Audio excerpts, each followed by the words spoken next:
সাম্রাজ্যবাদী ইসরায়েল ও আমেরিকার লাগাতার হামলার পর ইরান ঘোষণা দিয়েছে হরমুজ প্রণালী বন্ধ করা হতে পারে। আর এই ঘোষণার পর থেকেই বিশ্ব রাজনীতিতে একটি প্রশ্ন ঘুরছে, হরমুজ প্রণালী আসলে কি, আর এটি নিয়ে এত আলোচনা কেন? সহজ করে বললে, হরমুজ প্রণালী হল পারস্য উপসাগর আর ওমান উপসাগরের মাঝখানের একটি সরু সমুদ্রপথ। আকারে এটি খুব বড় নয়, কিন্তু কৌশলগতভাবে পৃথিবীর সবচেয়ে গুরুত্বপূর্ণ সমুদ্রপথগুলোর একটি। এটি পারস্য উপসাগরকে ওমান উপসাগর এবং আরব সাগরের সঙ্গে যুক্ত করেছে। প্রণালীর দৈর্ঘ্য প্রায় ১৬০ কিলোমিটার আর সবচেয়ে সংকীর্ণ অংশে প্রস্থ প্রায় ৩৩ কিলোমিটার। তবে পুরো জায়গা জাহাজ চলাচলের জন্য ব্যবহার করা যায় না। আন্তর্জাতিক নৌ চলাচলের জন্য দুটি আলাদা শিপিং লেন রয়েছে। প্রতিটির প্রস্থ প্রায় ৩ কিলোমিটার। একটি দিয়ে জাহাজ প্রবেশ করে, আরেকটি দিয়ে বেল হয়।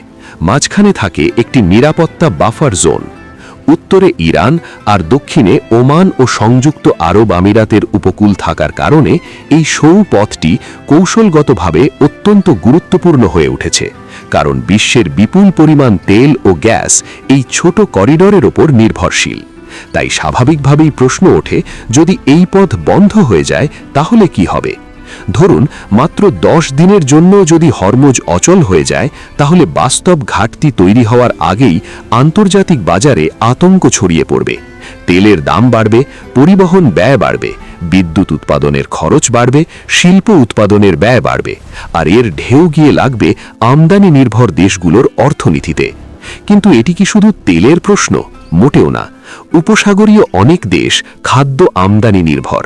সংযুক্ত আরব আমিরাত তাদের চাল, মাংস ও সামুদ্রিক খাবারের ৮৮%-এরও বেশি ব্রাজিল, অস্ট্রেলিয়া, ভারত এবং যুক্তরাষ্ট্রসহ বিভিন্ন দেশ থেকে এই পথ ব্যবহার করে আমদানি করে। তাই হরমুজে অচলাবস্থা মানে শুধু জ্বালানি নয়, খাদ্য সরবরাহেও চাপ।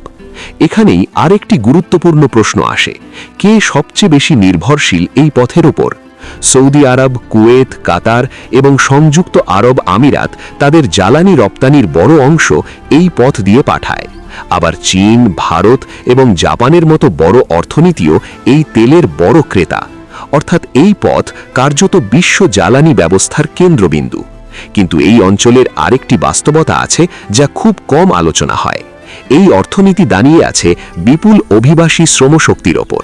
সংযুক্ত আরব আমিরাতে প্রায় ৮৮%, কুয়েতে ৭৪%, কাতারে ৭৬%, বাহরাইনে ৫১%, ওমানে ৪১% এবং সৌদি আরবে ৩২% মানুষই বিদেশি শ্রমিক।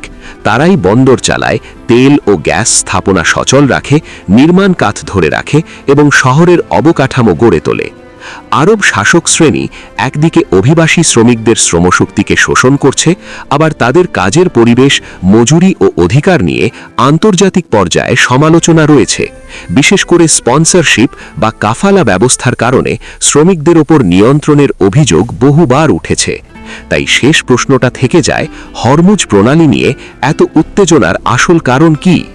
কারণ এটি শুধু একটি সমুদ্রপথ নয়, এটি একটি সরু কিন্তু অত্যন্ত গুরুত্বপূর্ণ করিডর, যেখানে তেল, গ্যাস, খাদ্য, শ্রম এবং আন্তর্জাতিক রাজনীতি এক জায়গায় এসে মিলেছে।